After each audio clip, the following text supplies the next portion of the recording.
Good morning, everybody. Welcome to Dad Talk Today, Sunday edition. We got Jimmy Smith over here. He's going to be providing some great dating advice today, and who knows what else.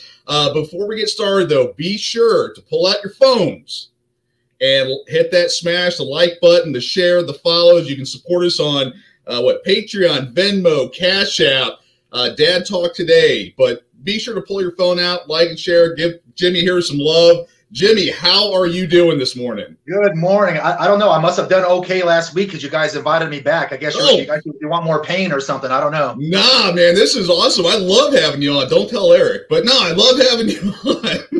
It's great. We got a lot of good feedback. A lot of guys and girls, don't know why, but a lot of the fairer sex, they wanted to see you back here. I still can't figure out why. I kept getting asked, dude, what's his Instagram? I'm just curious. And I got to tell you, after the show last week, I went downstairs and my wife is like, are you going to do it? Are you going to do it?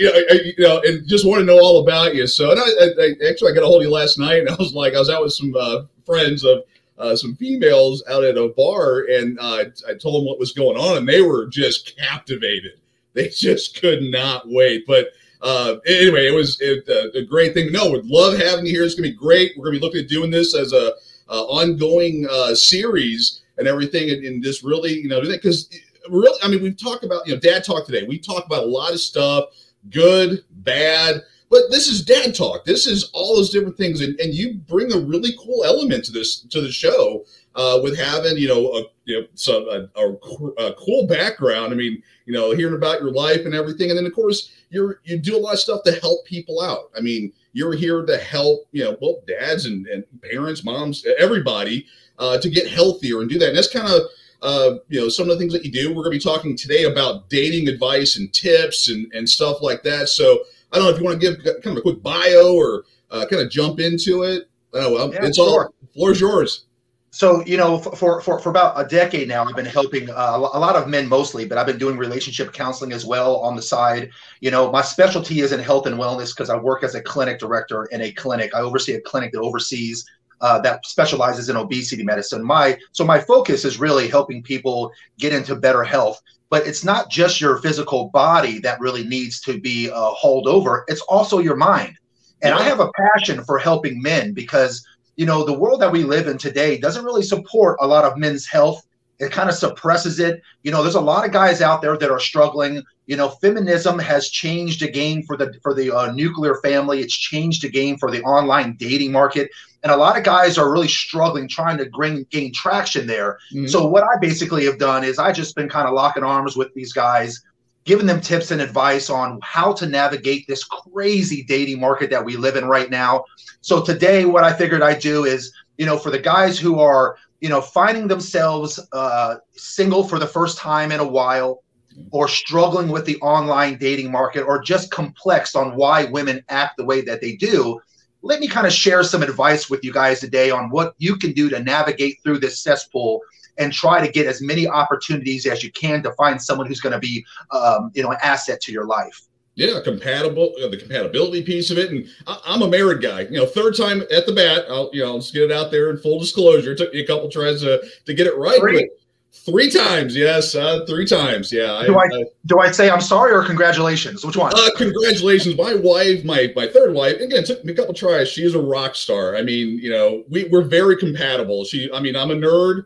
And I know we're probably going to talk about the probabilities of a nerd finding love. I'm sure that's pretty low on the list. My Megatron helmet doesn't probably, get the ladies all excited. They don't, bring the girls to the yard. But, I would say, also this is for married guys, because even though you're married, you're still dating your spouse. I mean, it's not, you put the ring on and that's it. I know they want to say that, but you're still there's things that you do to let your spouse know that they're special and things like that. And I know we'll probably put a decent amount of this on the single, what's this Tinder thing, or what's this, or how do you do the online, how do you navigate the grocery store when you see a cute girl that you want to approach and all that stuff. But it's going to be for everybody, and it's for the ladies to let them know, hey, this is, maybe have them take a checkup from the neck up, I like to say, on kind of what's out there. I mean, we've looked at a lot of statistics, a lot of data. on what women are looking for, and some maybe the unrealistic expectations that might be out there, and just all those things. But we got a lot of stuff. And actually, for the folks out there that are watching here, thank you for joining. But if you have questions, you have got you've got a wealth of resources. I mean, you've had Eric and me on, and our dating advice isn't going to be the greatest. I mean, look at us. You got this guy. I was going to make some jokes. I was going to like accidentally drop something and go, "Oh, I got to get my thing over yeah, and stuff like that." But I'll save that for later. Anyway. But hey, you actually bring up a really good point earlier whenever you were talking about how married guys can benefit from some of this stuff. Whenever I'm working with married guys, I find there's a lot of transferable skills between what I'm teaching guys who are single to what I teach guys who are actually in a committed monogamous relationship. And a lot of the transferable skills is basically, how does a man maintain his frame? Because at the end of the day, wedding ring or no wedding ring, we're still dealing with females, and we still have to make sure that we're in our masculinity, and that we're still the kind and caliber of man that woman wants to be around and be a part of on a day-to-day basis. And what I find a lot of times, I actually saw one of these memes, and it showed this strong, confident, roaring lion, and it said before marriage, and then it showed some cowering, kind of lion where this lioness was like barking at him. Have you seen that meme? I have seen that meme. Yeah, and it talks about how it is, after you're married. And of course, that's a joke, but in the back of our minds, there's some truth to that, isn't there? Because because what we do as men is we try to make ourselves the best kind of man to get the best quality of woman.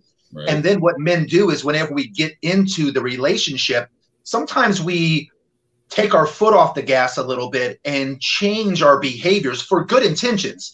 Right. But whenever we do change from that kind of man that we portrayed in the beginning, it does alter the paradigm in which our woman looks at us. And sometimes that woman unknowingly will start to emasculate her man. And it's like a death by 1,000 cuts. You won't see it on a weekly. You won't feel it on a monthly. But as the years go by, you fast forward enough years, and the dynamics of that relationship between you and her definitely change. And she starts to kind of take over and wear the pants. And I'm not saying that there's no way of having success, but I will say this.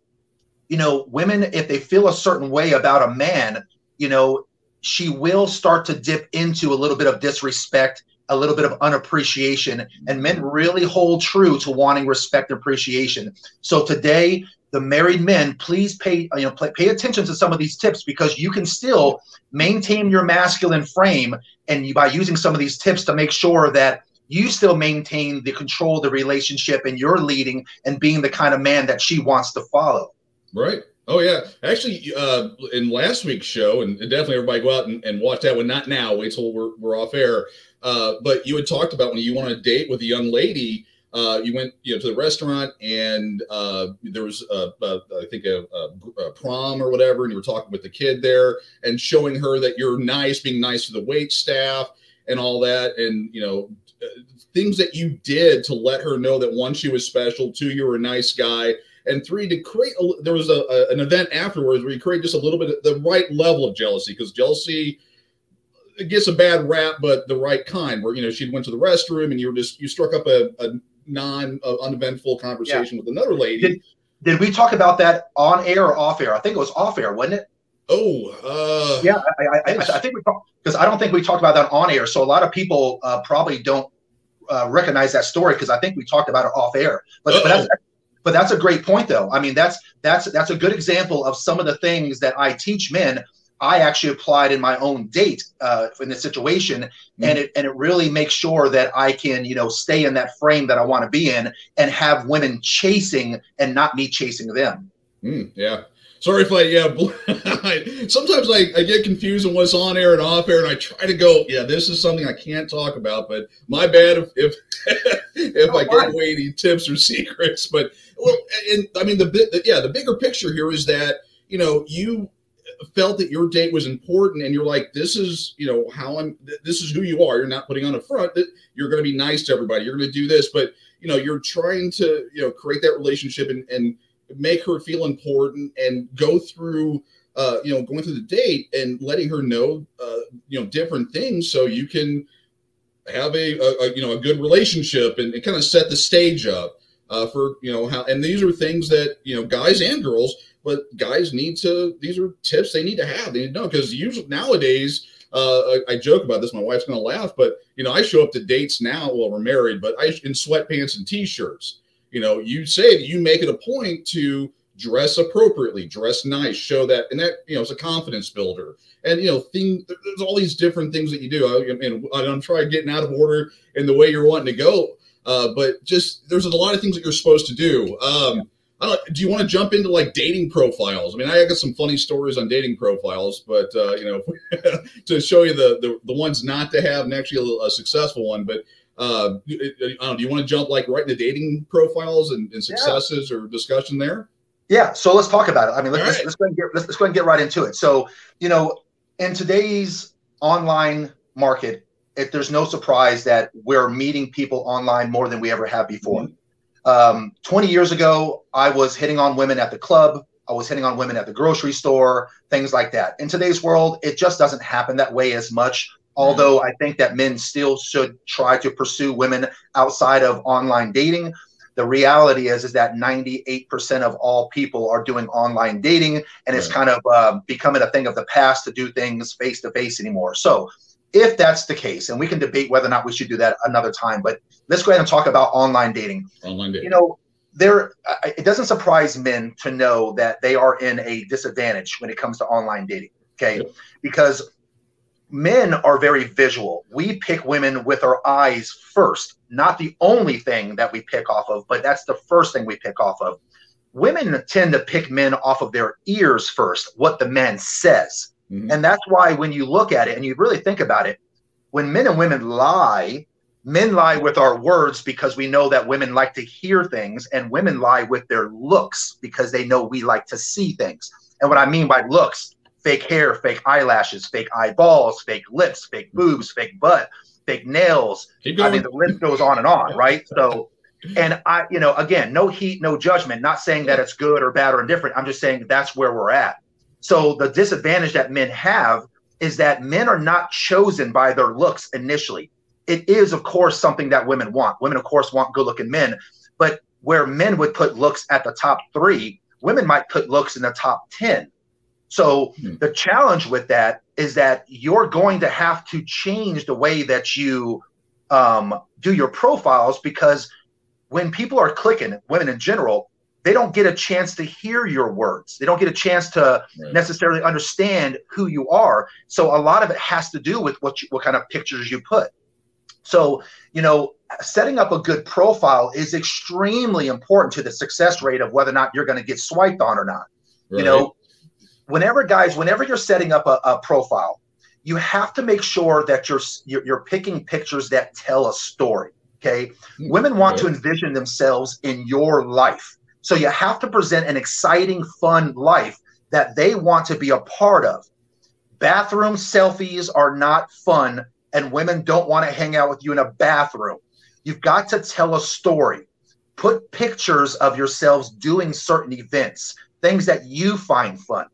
Have you noticed that, like, when you aren't thinking about chasing women, that women come find you? Have you ever noticed, like, you know, people say, hey, don't even like actively try to date, just be on your purpose, do your life. And then you find out that when you're not even trying to find women, heck, even like when you're married, some married men will often tell me, I got more women chasing me now that I'm married than I ever did when I was single. What is up with that? I don't want to detract, but what is up with that? I went to a restaurant with my wife. We're sitting right there. The waitress I didn't realize because I'm dumb, but the waitress was hitting on me in front of my wife. What is up with that? So the short answer is that women are very hypergamous. And women want the best kind and caliber of man that they can get for their sexual marketplace value. And I'm okay with hypergamy. I'm not going to sit here and debate that right now either. All I'm saying that is that if women get a chance to set the rules of the game, they always have. But if men are smart, we can beat them at their own game, right? So if you know that women are hypergamous and they want to be a part of a life that you're trying to generate, the reason why men, when they're not paying attention to actively trying to find women, are being successful, it's because they're living their lives. And the life that they're living is interesting. And women go, there's something about that guy. He's not pursuing me. He's not a white knight. He's not a fanboy of me. He doesn't even care or even act like I'm even there. So I'm going to try to put myself in his space, and I want to be plugged into his life.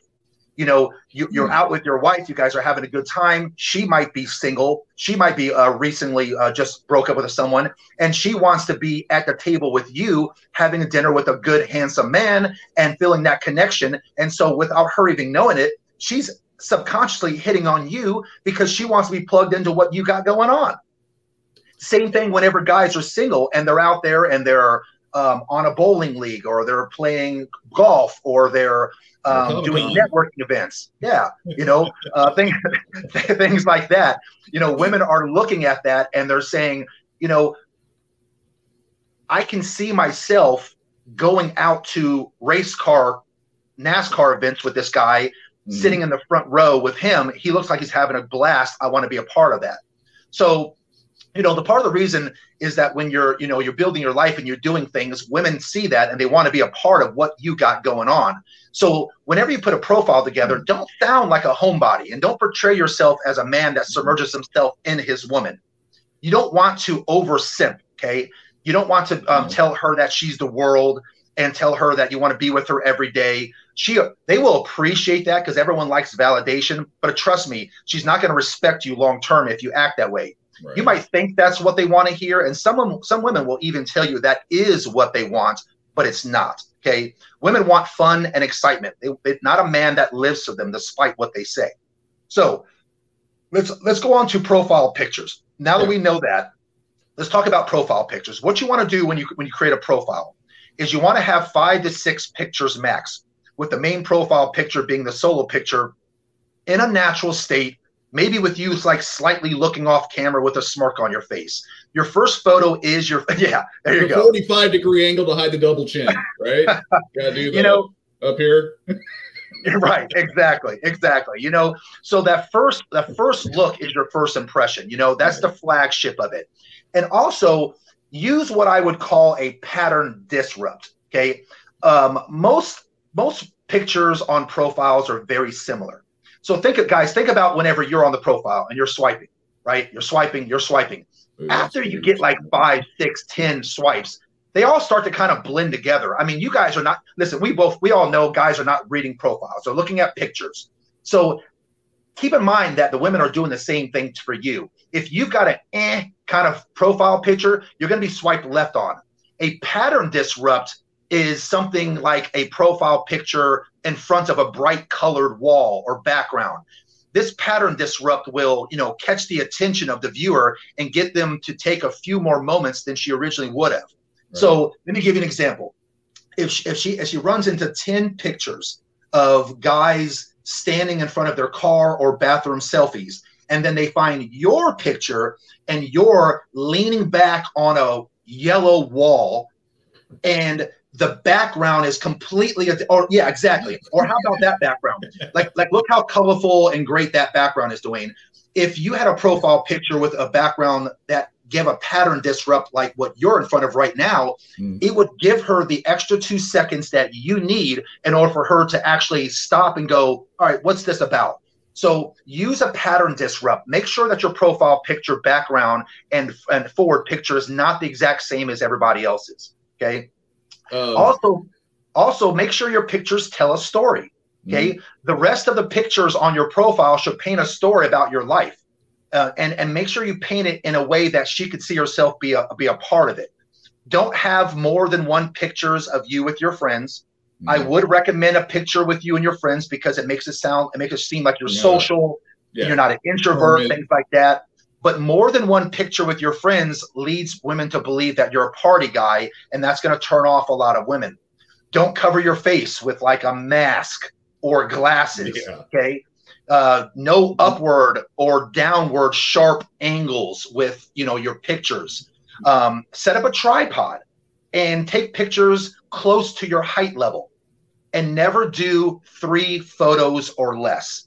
Women want to see who you are, okay? So a picture that's maybe 3/4 like the view you guys are seeing now, and then a full body picture, a picture with your friends, a picture with you and your dog would be a great picture. If you're into a hobby like NASCAR or boating or an airplane or baseball or flag football, then take a picture of you doing something that you love. Tell a story, because I want her to envision you being a part of that story. Another thing too is you guys have to understand that although looks are important, they are overrated.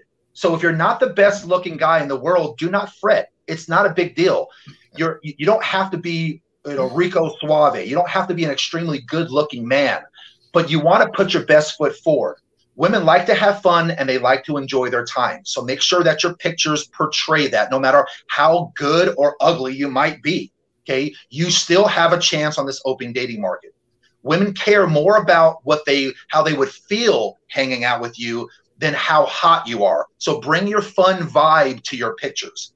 Good vibe photos don't showcase necessarily how attractive you are. They showcase how fun you are if they were with you. So those are some tips, guys, that I would give you whenever selecting the best profile pictures you can. Awesome. Well, I do want to share a story. Actually, my wife jumped in, and it's it's kind of a funny story. I'll be put her comment up there. I've been married now for 5 years. So we actually met on Tinder. I know it's embarrassing probably to say that, married and you know, happy, loving relationship.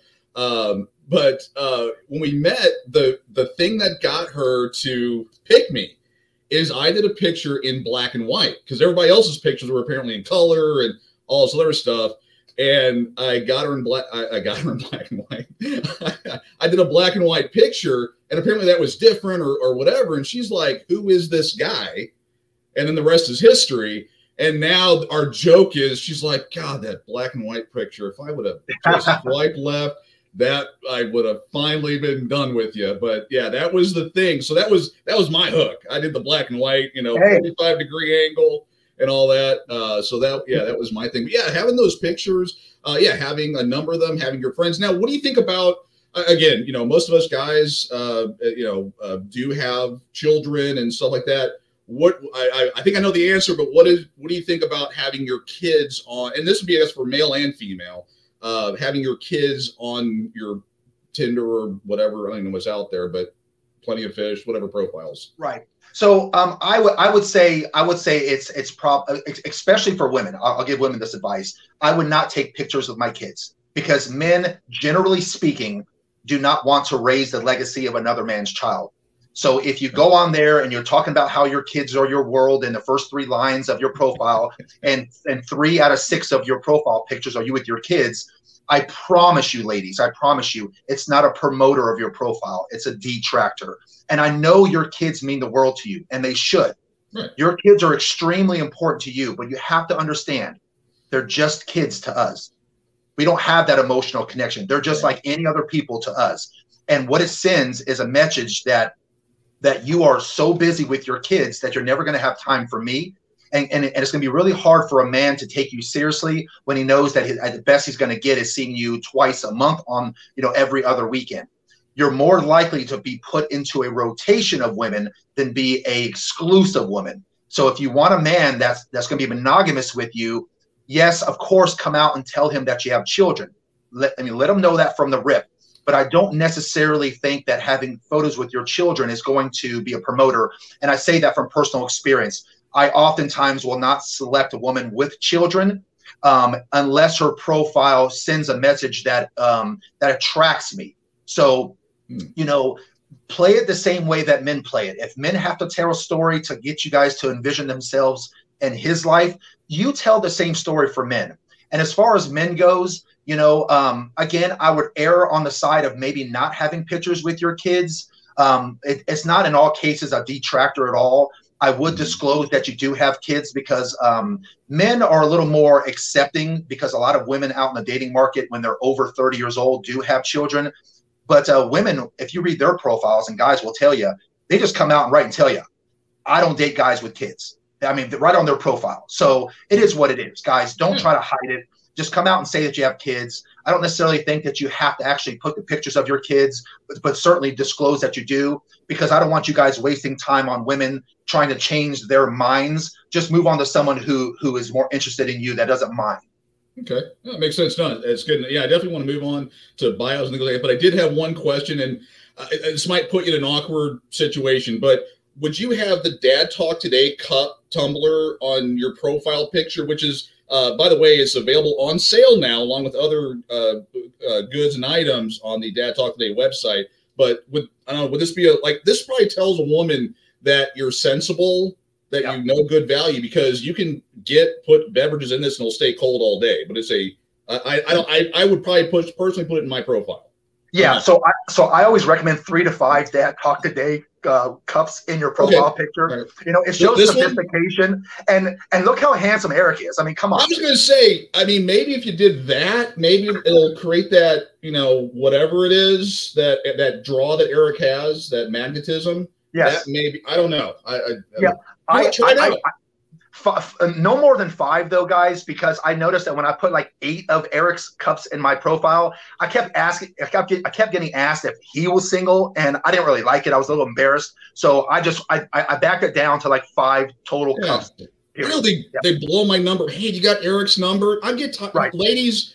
He's married. Just leave him alone. Yeah. Leave something for the rest of us. Okay. Yeah. That's all I gotta say. Yeah. Anyway, moving on to bio.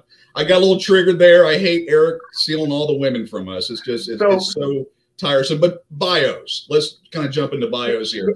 You know, speaking of pictures, you know, and what we should do, let's also talk about some photo no-nos.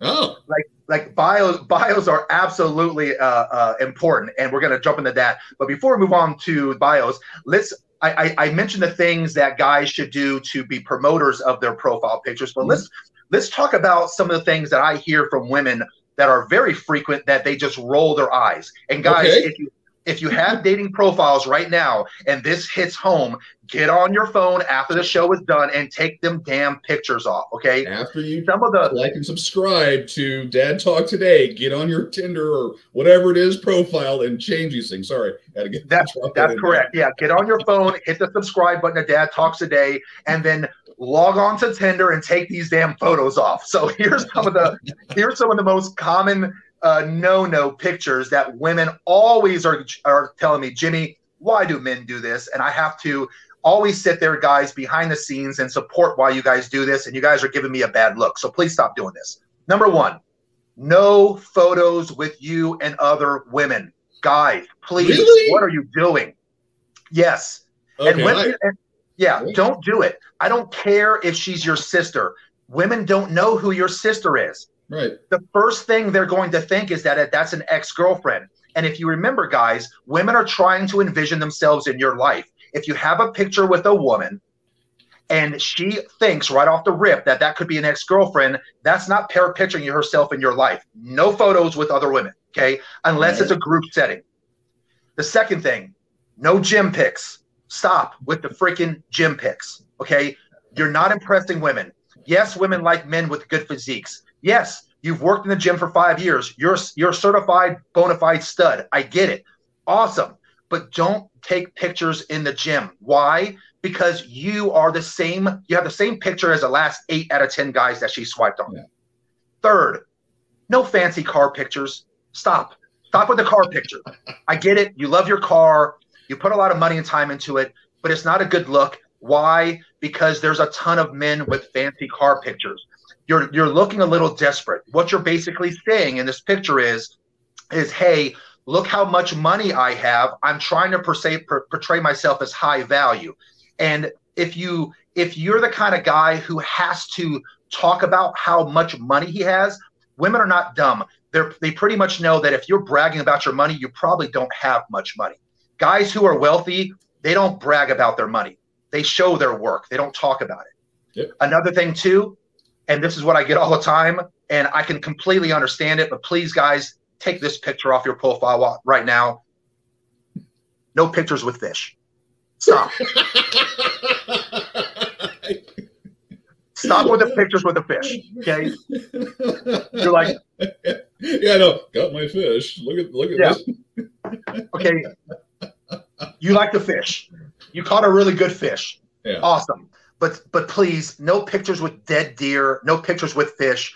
Women just roll their eyes whenever they see that, okay? This one here is strange, and I could not believe that men do this, but I'm just going off of what my female friends tell me. Yeah. I still cannot believe this to myself. And if you are a guy who has this picture on right now, log off this podcast and never come back. I didn't want to see you. This is just ridiculous. No pictures with birds on your shoulder. Yes, men actually take pictures with effing birds on their shoulders. I don't.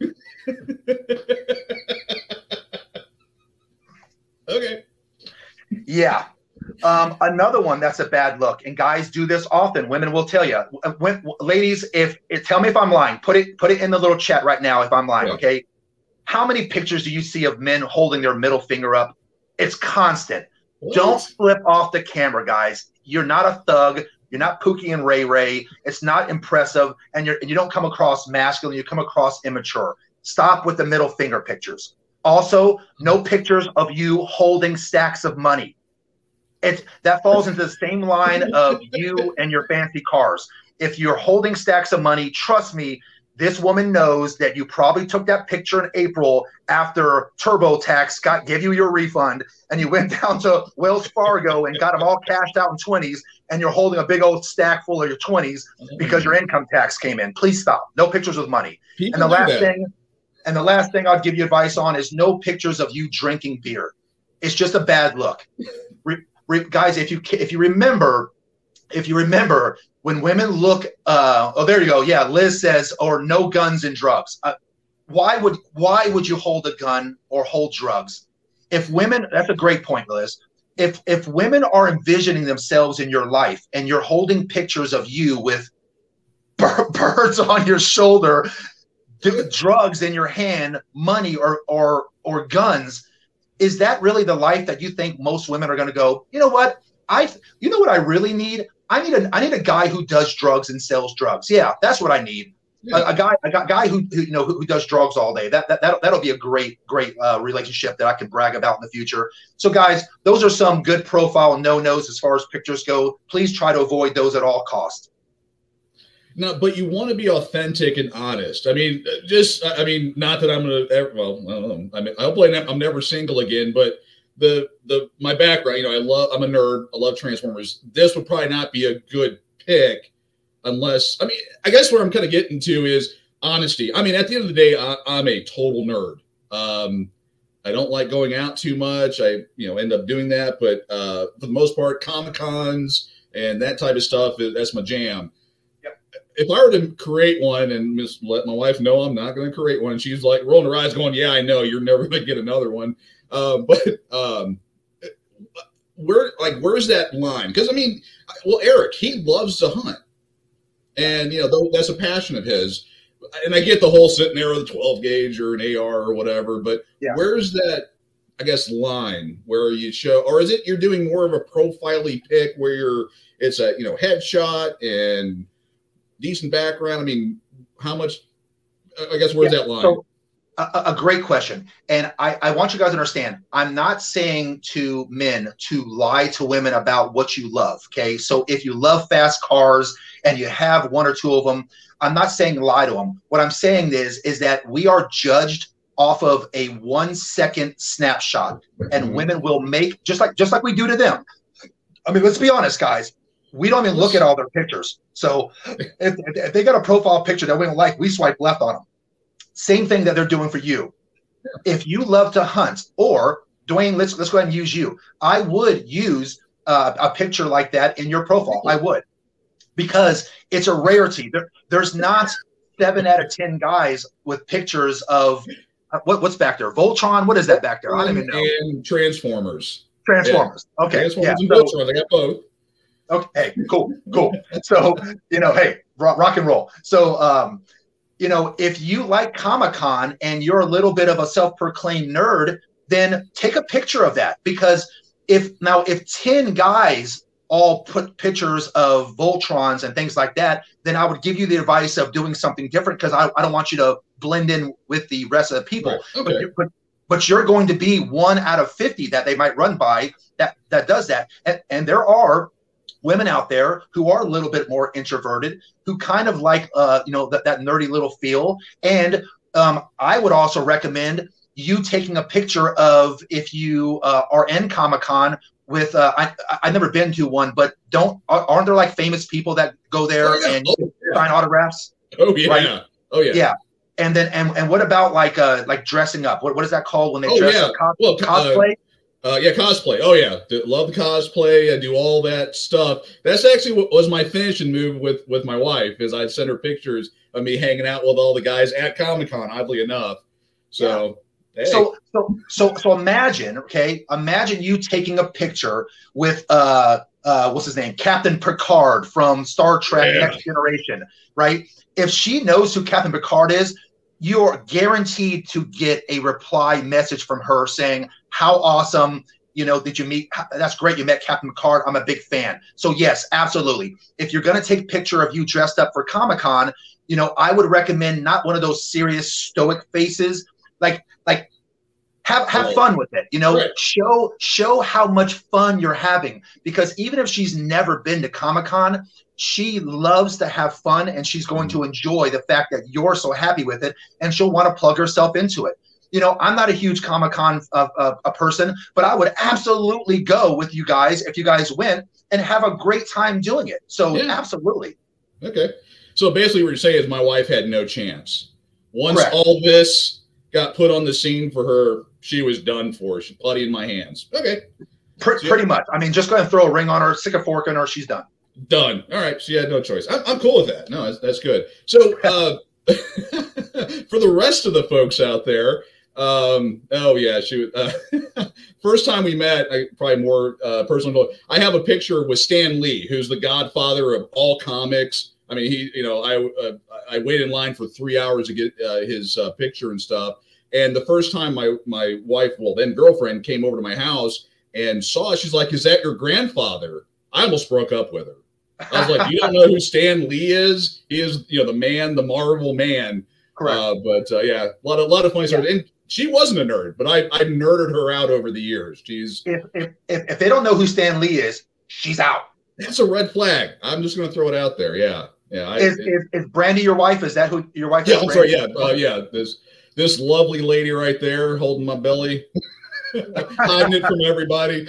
But that's my lovely bride.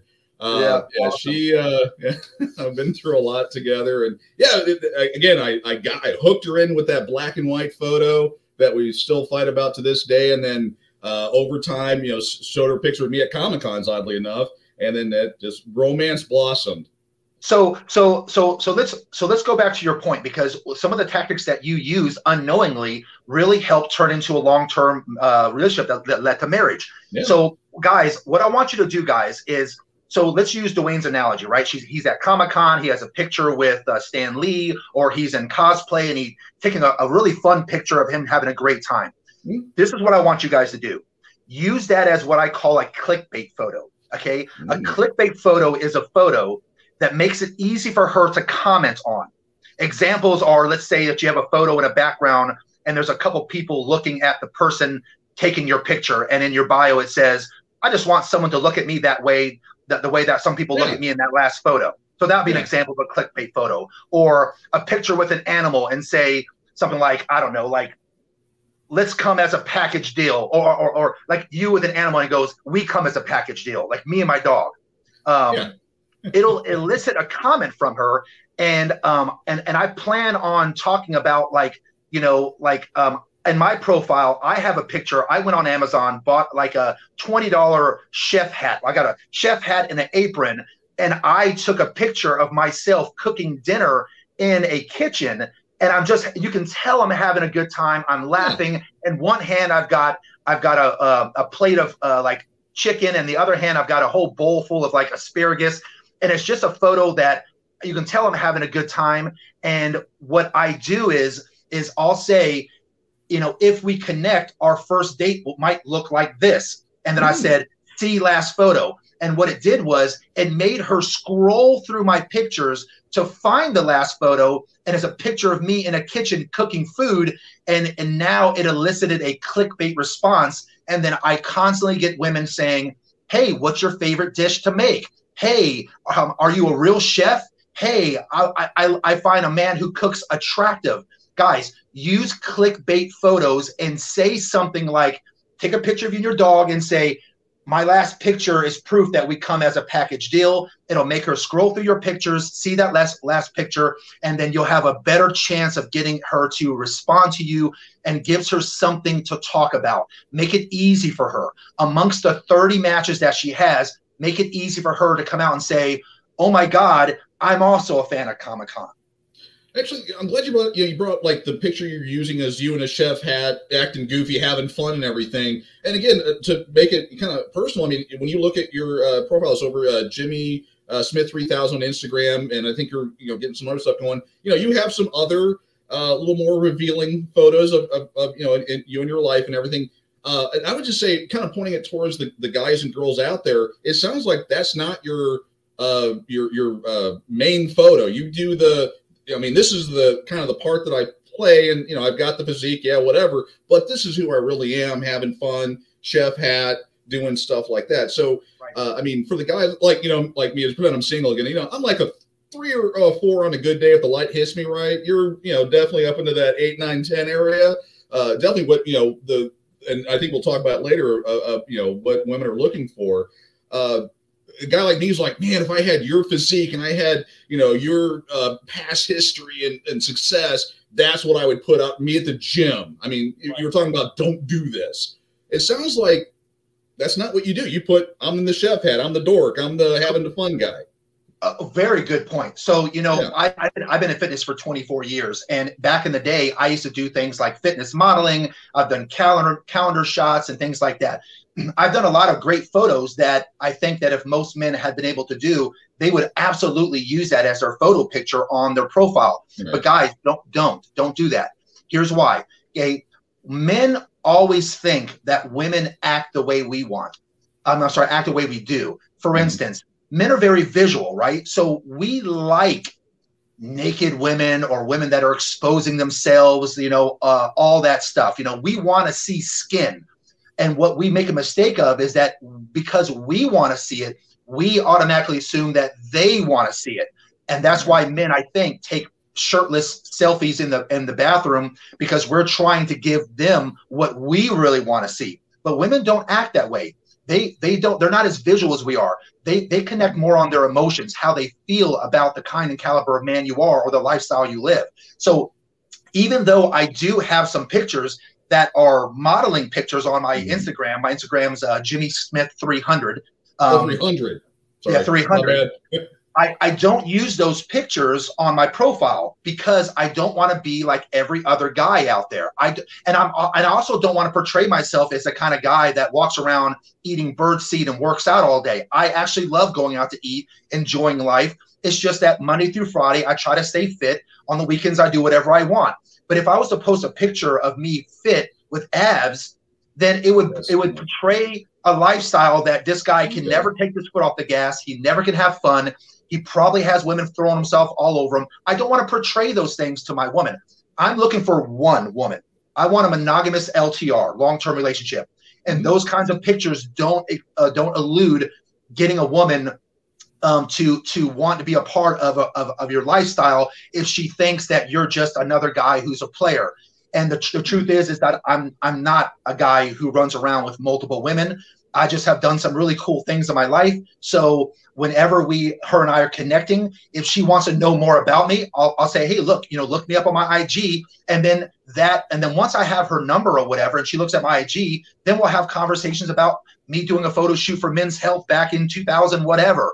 And so it's no big deal. but what you put on your profile will make or break whether or not you even get a chance to speak to this woman. So you got to choose the right photos. Yeah, I definitely want to jump into like, you know, the what next piece, but do we want to talk about the other side with women, what they put on their profile, and some gotchas and some don't do this? You said you've heard from a lot of people. Do you hear from men saying if women do the up close, you can see her nostril hairs up close like this because she's not the most healthy person in the world? You find out that's why they do that. You know, they'll put that picture there. Any advice for the ladies? To do and not to do. Yeah. So when I speak to men, when the overwhelmingly large majority of men's complaints is the fact that women use filters and they use crafty angled photos that basically try to hide what weight they are. So it's not a hard fast rule that draw a line in the sand, but if you find a woman that does a lot of like photos of like right here. If a woman had a very sexy fit physique, trust me, she would show a full body picture. Right. Okay. She would show something in a dress, something feminine, and that displays. Like for instance, I'm fully clothed in my pictures, but I'm dressed either in a suit or I'm dressed in like a form-fitting shirt with slacks. Yeah. I don't have to be shirtless for a woman to see the physique that I have. They can tell themselves. So, the thing about it is guys are oftentimes complaining about going on dates and it looks like a completely different version of the woman that they saw online. They're 30 pounds heavier than they thought that she would be, or their skin doesn't look as beautiful as the pictures do because he forgot that there's filters out there. So my advice to women is I understand that you want to attract, the highest level guy you can, but ladies, you have to understand that guys are going to, put you into one of a few categories, and they want transparency the same way you want transparency. So if you're just a little deconditioned right now, ladies, and you're not in the shape that you necessarily want to be, don't hide it. Be honest. Guys out there, they come in all shapes and sizes too. And, just be out there, be honest, because the last thing in the world you want, be natural. Tiffany says, be natural. That's a great point, Tiff. So just be natural, be honest, because all you're doing, ladies, is you're just wasting your time, your effort, your gas money, showing up to these dates with guys who are, not going to be interested because you don't check off their boxes as well. So I do, promote transparency on both the men's and women's side. And so finding the right difference of pictures that show that you're fun, what kind of person you are, and of course, your fitness, your level of fitness, whether it's good, bad, or indifferent, is very important. Oh yeah. Well, and the thing is guys, I mean, I'll be honest, we'll sleep with you. Don't get me wrong. I mean, but we'll never call you back. We'll never. If you're looking for that LTR, long-term relationship or marriage material, it won't happen. You'll get either put in rotation or you'll be a one-night stand, to put it bluntly. I mean, yeah, exactly. And the delusion of women in today's world is pretty out there. Women live in a world right now where they get so many matches, no matter how heavy they are. That they actually think that their sexual marketplace value is higher than it actually is. Yeah. And what women are mistaking is they're mistaking the fact that they can get a lot of men that want to sleep with them with they can get a lot of men that want to keep them. And that's just not true. Okay. Women don't get credit for the amount of men they sleep with. They get credit for the amount of men they can keep. So if a woman is a 5, Eric's like, them boys be thirsty. They will, boy. I tell you, man. Guys. I mean, some of you guys are just embarrassing me out there, man. You all need to stop. Just stop. Like, don't even entertain some of these women out there. Please stop. You're just making it harder for the rest of us. Yeah. So the delusion of some of these women out there is really, really crazy. Women have changed the online dating market game, and they're doing it at their own demise. And here's what I mean by that. Yeah. When you ask women what it is, what kind of man they want, they will give you these grandiose stats or whatever. 6 foot tall, $100,000 a year, long appendage. Yeah. It's all the sixes, right? It's always the sixes. 6 foot, 6 figures, 6 inches, 6 pack. Yeah, 12 pack. How's that? I mean, mine's just covered. Mine's covered to keep it warm and comfy. Well, see, Dwayne's a good example of why have a 6-pack when you can have a keg, Boom. Hey, there you go. I'm there. I'm your man. So women will get out there and 99% of all the women out there are looking for the same, top 10% of guys out there. And women are doing that at their own demise. And what I mean by that is when now what you have is like 80 to 90% of the guys out there who get hardly any matches at all. Yep. And then you get 10% of the guys out there who are getting all the matches. And when you get guys in a situation where they have a plethora of women flaunting over them, you've moved away from monogamy and now you move into polyamory. So these guys are not going to be faithful to you, ladies. You're creating the kind of man that you complain about, because you know how men are. They have a hard time being faithful anyways. But if you give 10% of the guys access to 99% of the women, you're going to really lower the chances of these guys being in a monogamous relationship. And why? Because why would they? Yeah, why? I mean, why would they? Logistically, why would they? If I've got 100 women, all I'll be your Monday, I'm your Tuesday, I'm your Wednesday. Why would a guy settle down? There's absolutely zero reason, and I mean, you nailed it perfectly. I mean, I follow other, podcasters and guys that, really research this stuff, and all your information is spot on. That, when these women who are, I'm going to be a little mean here, 3s or 4s or 5s and all that. And they're like, ooh, I slept with a 9 last night. That's what I deserve. No, that's not going to work. Because that 9 is like, I'll sleep with 3s and 4s all day long. I'm never going to marry one of them. And you get your body count. It's not a good picture. Having a high body count, I don't care what they say, it's not a good picture. I want to know that the woman that I'm with is not, riding the carousel. Correct. And ladies, if you think that your body count does not matter to a man, you are mistaken. Your body count matters a lot to a man. Your body count will not matter to a man who just wants to hit it, but a man who wants to keep you. Let me tell you something. If I find out that, my woman has a high body count, she's out. She's out, because it shows a level of discipline that she just doesn't have. Because women control access to sex, not men. Right. But men control access to relationships, not women. Yeah. So, if women are giving up sex to a whole bunch of men, it shows a lack of discipline. So it's just like, how would a woman feel if she found out that her boyfriend had like 10 girlfriends? Like every girl that he goes out with, he makes her his girlfriend. Well, then it's not special to be his girlfriend then. Yeah.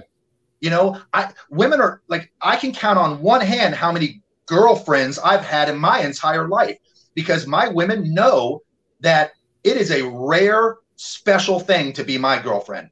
Right. And they often want me to take it to the next level, but I tell them those 5 magic words. And my friends are laughing right now, because my friends who know me, they know the 5 magic words. You are not my girlfriend. Those are the 5 magic words. You've got to portray yourself as a special kind of individual for you to get the high honor of that. Yeah. So, the delusion out there for females is absolutely real. And guys, I would stop messing with these women who are 3s, 4s, and 5s. Like, don't even check on them, because you're making them feel and think that they can actually keep one of you guys, and it's increasing the delusion. When women are lower on the sexual marketplace value, it's like riding a moped. Okay. Riding a moped is fun, but you don't want your friends to see you on one, right? So I've heard that one. Yeah. So, I'll go out there and I'll dip that around the block every once in a while, but Lord, I did not want Dwayne and Eric watching me ride a moped. Exactly. Yeah. I am not going to face the bashings that I'm going to get from you guys after you see me on a moped. No, sir.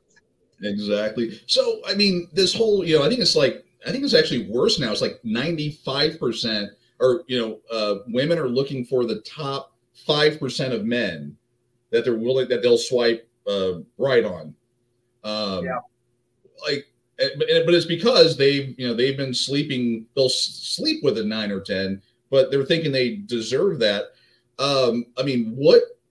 Well, okay, kind of taking that back into, so they've got their profile again. The majority of dating is online now, so I'm picking on Tinder. I'm sure there's a bunch of them out there I don't know about, and I shouldn't know about because I've been married for a number of years. I better not know these. My wife's gonna be checking my phone right after the show here. But get him, Brandy, get him. I know. She's like, the chances of him, you know what? If she's told, she's like, someone finds you and takes you, knock yourself out, take over the rent on that guy. I'm good. He's a handful. But so the guy or the girl, let's pick on the guys. The guys, he's updated his profile. He's taken the fish or the middle finger off, or all those things off his profile. He's got some good pictures. He's written up a bio with some of the things that you've talked about. And then he starts getting hits, or doesn't get hits, or he gets ghosted. I heard about that term, being ghosted. I just sounded old when I said that. But they get ghosted, or the games. I mean, when I started redating when I got divorced, and again, divorced twice. I got out there, and one of the things that I learned is, like, when a girl puts in her profile, I don't want drama. I don't, I want a real guy, whatever. That means they're like the kingpin of game playing. They're like the Joker. They're mentally gone. I don't know if that's been your experience, but it is. When you look at human behavior, the people who are always worried about you cheating on them are usually the people who are cheating on you. The people who are worried about you stealing from them are often people who are stealing from you. And to your point, the women who are saying, I don't want drama, are usually the people who create drama. So it's certainly a red flag, guys.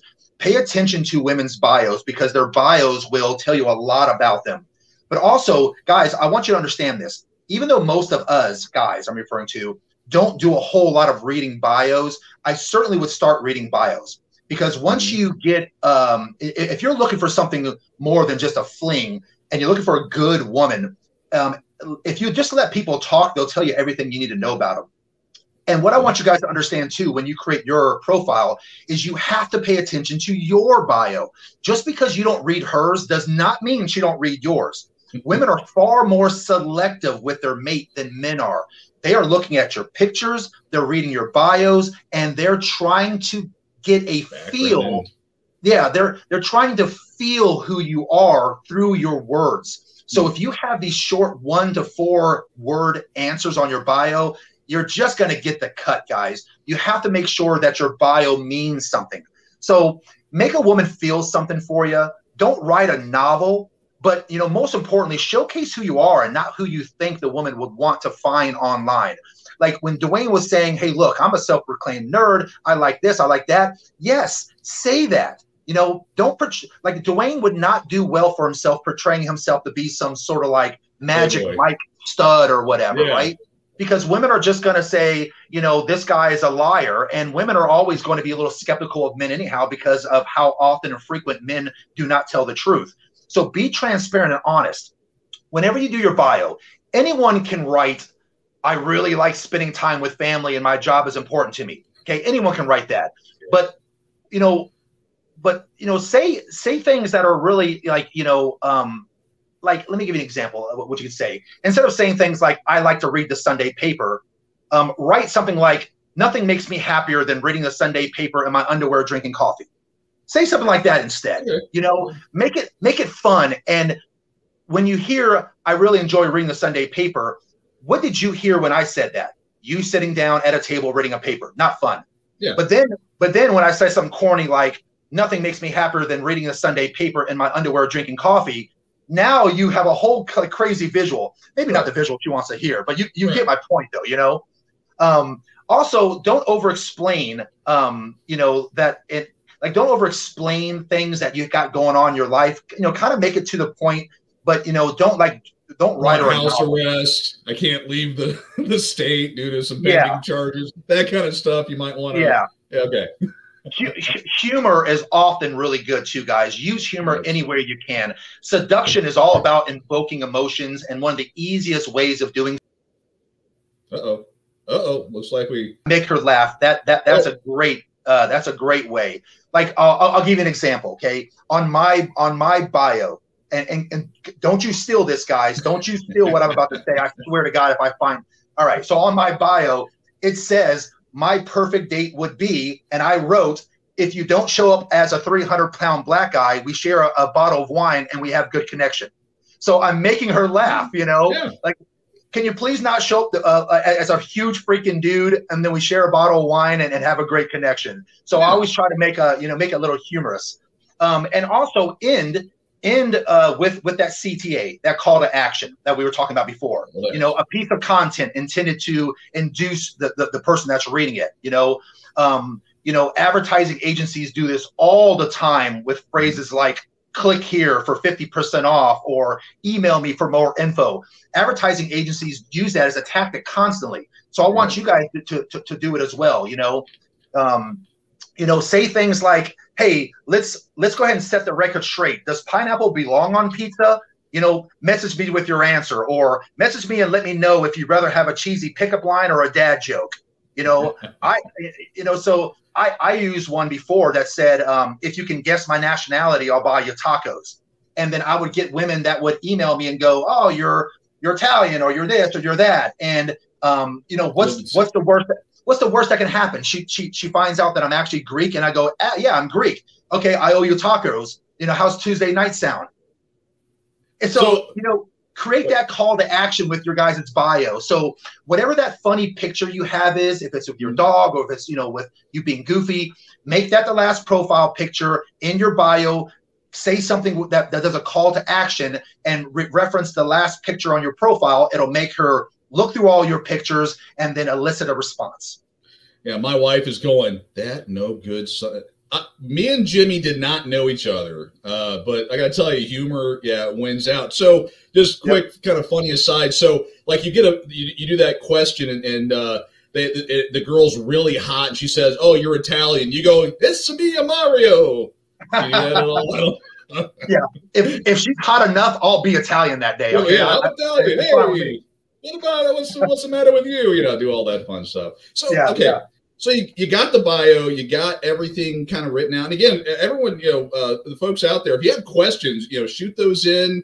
You're getting some good dating advice. I'm trying to say you're giving me some great dating advice because I'll be killed later. But don't say that. Yeah, Brandon will be all over you. Not gonna happen. So you got the bio and you're out there and you're either getting hits. What do you do? You start. Let's just go positive. You throw out your best lines and everything, and you start getting hits. What do you do? Okay. Do you immediately respond? Do you buy her a car? I mean, what do you do? Don't buy her a car, first of all. Okay. Check. All right. But yeah. So let's recap. Okay. So what we've done is we set up a good bio with great pictures that tell a story. We've rewritten our bio. We got a little humor in there that she knows about us. And we make a call to action, and she actually responds to us. So now what do? What a lot of guys complain about on step number 3 is, "Jimmy, I get ghosted a lot. It's not going anywhere." Communication is where a lot of guys fall apart. Guys, let me tell you something, man. Women do not want a pen pal, okay? They don't jump online. These women are out there with sometimes kids, oftentimes a full-time job. They're just as busy as you are, if not sometimes busier. They don't want to spend an hour on a dating app every day. Plus, they've got a ton of other matches. They have so many matches sometimes, gents, that they don't have a chance to even reply to these. So they're going to probably pick 3 dudes to reply to. So if you get her to reply to you, you better get your communication game up to par, okay? Stats show that a guy gets between 0 and 5 matches for every 100 swipes on a dating app. That means that the average guy gets rejected about 95% of the time. So when you get matches, you got to make them count. Do not oh my God, guys, do not say hi or hey or hello. Ladies, put it in the comment. Tell me, ladies, put it in the comment right now and tell me if you're tired of guys just writing, "Hey, beautiful, damn, you're sexy." It's not separating you aside from all the rest of the guys. Okay, it's dry, and they're not going to respond. Why would she respond to you when all you said was "hey" and other men are saying something more clever? Why? Right. So the first message is really important, guys. Read her bio, ask questions, or come up with something that she'll be impressed with. Actually take the time to read through her bio. Show you care. Okay. Now, whenever you are in a conversation with her and you're going a little back and forth, get her number. Get her number and get her off that app as soon as possible. Right. Don't be another guy in her messages. She's far more likely to check her text than her online dating profile messages. So you don't want to come off too strong too soon with the number, but you don't want to drag this thing on. If the conversation's going good, then what I'll eventually say is, "Hey, listen, there seems like there's a connection here. Yeah. Can I get you off this app and let's move this to our phones? What do you say?" And then she'll say, "Absolutely, here's my number." Get her off the app. If she says no or doesn't respond, do not harass her. Embrace the rejection. Okay. The more rejection you get, the closer to success you're going to get. Do not get butt sore. Maintain your frame, guys. Even the best looking dude out there gets ghosted and rejected. It's not you. Sometimes it's nothing more than time and chance. Sometimes it's nothing more than a guy had 4 days ahead of you on the swipe and he's further down that road than you are. Do not take it personally. Just move on. If you do have her number, the objective here is now to get a date. Do not become her pen pal or her new friend. Okay. Invite her on a date. Strike when the iron's hot. If she continues to come up with reasons that she cannot meet up, make a judgment call. But after a couple no's or cancellations, move on. Yeah. Okay. Move on. Guys, the women that I deal with, I only deal with women who have a high interest in me. And not all of them have a high interest in me. I've got women who just do their little one line, "Hey, how are you?" And they'll give me the respect of responding back, but the conversation ain't going anywhere. Or I'll message him and then a full day or two goes by and she doesn't respond. So then I'll respond back to her and go, "Are you always this talkative?" And I'll make it kind of funny, right? And then sometimes that re-engages. But if she's not re-engaging, I will just unmatch. She's out. I only deal with women who have a high interest in me because there's plenty of people out there. So I'm not dealing with women who are not helping me move this conversation. Relationships should be like tennis. I go, then she goes. I go, then she goes. It can't be one-sided. Okay. So, and I may be wrong here, and I am 100% willing to be corrected. So when you initially matched with that hopefully special lady in your life, I'm assuming you don't send nether region pictures within the first day. Yeah. Here's a tip. Never send nether region pictures. Never. Okay. Never. I'm a good company. Never. As a matter of fact, guys, I don't know if you guys have ever read a book by Stephen Covey called 7 Habits of Highly Effective People. Oh, yeah. If you have not, it's a must read for men and women alike. It's a fantastic book. I think it's number 4 or 5. I can't remember. But the chapter is called "Fast is Slow and Slow is Fast." When it comes to dating women, if you're pushing up on her for a date or her number or Ella's read the book, or if you're trying to push up on her for sex too soon, it's going to slow her down because fast is slow. So I say that to say this. I make it a point. I do not talk or even hint around about sex. I don't at all. I don't talk about sex on the first date. I never even bring it up. And you want to know why I'm so successful with women? Is because I'm doing the exact opposite that most of you guys are doing. You guys are out there. Some of you guys are out there and you're just going too hard, too fast. And she's expecting and anticipating that I'm going to be trying to jump her bones. And whenever I do not validate her beauty or I don't talk about sex, in the back of her mind, she's wondering, where do I stand with this guy? Does he even like me? He hasn't even tried to even put his hand on me or touch me or talk about sex. And slow is fast. So if fast is slow, then slow is fast. Now I've got her chasing me for her validation and her chasing me because she can't sleep at night knowing that she doesn't know if I even want to sleep with her at all. So she turns up the sexual energy on me, and I'm beating these women off with a stick. So I would use that approach, guys. I would not go with the hard approach. If you're just one of those player guys and you're looking for rotation, well, then in your communication, be honest and transparent and be sexually flirty, fine. But if you're a guy who is looking for something substantial, then you definitely want to make sure that you're not acting like every other guy who appears to want a bunch of one-night stands. You've got to separate yourself and let her know the value of a man that she has in front of her, and that you're not like a lot of the other guys, and she will appreciate that. So that's my advice on communication. Make sure that your text game is on par. If you're an introverted kind of guy, you better find out really quick on how to fix that, because if you are not good at communication via text, you're going to have a really struggling time. The last things I want to leave you guys with on this profile stuff is because guys are very analytical and disciplined and things like that. So let's just recap. Let me give you guys the quick objectives of the first few dates, okay? So I explain in detail from the pictures to the bio to the communication. You guys have all heard me talk. So let's go ahead and recap, okay? On the first date, whenever you get her on a date, I want you guys to make sure that you don't spend a ton of your money and a ton of your time on women that are going to spend and waste your time and your money. My time is equally as important. I'm a very busy man. I'm on my purpose with my career. I am dabbling in other little businesses. I've got, I play baseball. I'm out with my friends. If I'm carving off some time for a woman, it's one of those things where she's got to respect my time. So I also, although I've got the funds to take women out on dates, I'm not dropping $100 on first dates, because if you date 3 women a week, you're going to spend $1,000 a month on dating. And whether you have the money or not, don't be a fool with your money.